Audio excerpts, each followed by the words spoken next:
April महिन्याच्या पहिल्याच आठवड्यामध्ये विदर्भात पारा 40 अंशांच्या वर पोहोचलाय। विदर्भातल्या अनेक जिल्ह्यांमध्ये उष्णतेच्या झळा जाणवू लागल्यात।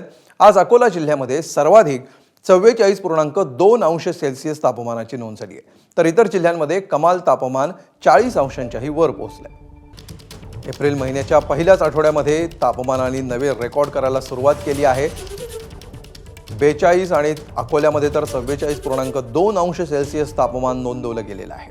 विदर्भातल्या प्रमुख जिल्ह्यांमध्ये 40 अंश सेल्सिअसच्या पुढे सध्या तापमान नोंदवलं जात आहे।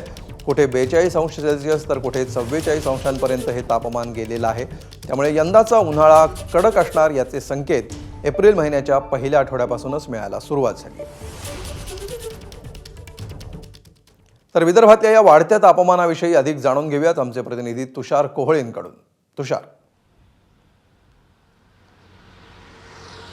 निश्चित जर का आपण बघितलं तर आज देखील विदर्भाचा पारा हा चांगलाच वाढल्याचं पाहायला मिळतं आहे। विशेष करून विदर्भात आज सर्वाधिक तापमानाची नोंद ही अकोला जिल्ह्यामध्ये झाली। अकोला जिल्ह्यामध्ये 44.2 अंश सेल्सिअस तापमानाची नोंद झालेली आहे आणि त्या खालोखाल मग बुलढाणा जिल्हा असेल किंवा नागपूर जिल्हा असेल जिथे 42.2 अंश सेल्सिअस तापमानाची नोंद झाली आहे।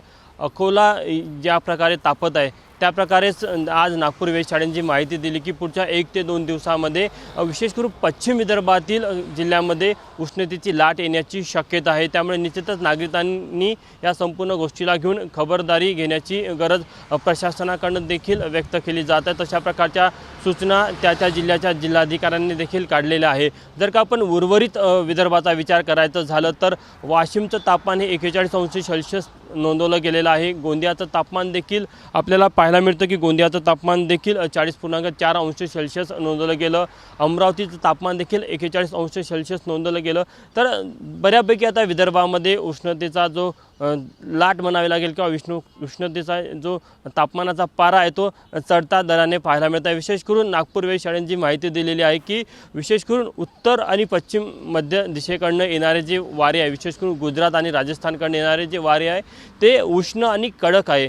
त्यामुळे त्या वाऱ्यांमुळे कुठेतरी या पश्चिम विदर्भाच्या भागामध्ये तापमान वाढल्याचं पाहायला मिळत आहे आणि पुढच्या 2-3 दिवसांमध्ये हे तापमान आणखी वाढण्याची शक्यता आहे। मात्र आपण बघितलं की नागपूर महानगरपालिकेने या संपूर्ण परिस्थितीचा तात्काळ आढावा घेत हीट ॲक्शन प्लॅन देखील तयार केलेला आहे आणि प्रत्येक विभागाला तशा प्रकारच्या सूचना दिल्या असून प्रशासनाला देखील सतर्क राहण्याचा इशारा दिलेला आहे। तशाच प्रकारचा हीट ॲक्शन प्लॅन हा अकोला महानगरपालिके हद्दीमध्ये देखील केला जात असल्याची माहिती पुढे आली आहे। त्यामुळे निश्चितच विदर्भामुळे पुढच्या 2 ते 3 दिवसांमध्ये हा पारा 45 अंश सेल्सिअसच्या वर जाण्याची शक्यता व्यक्त केली जात आहे।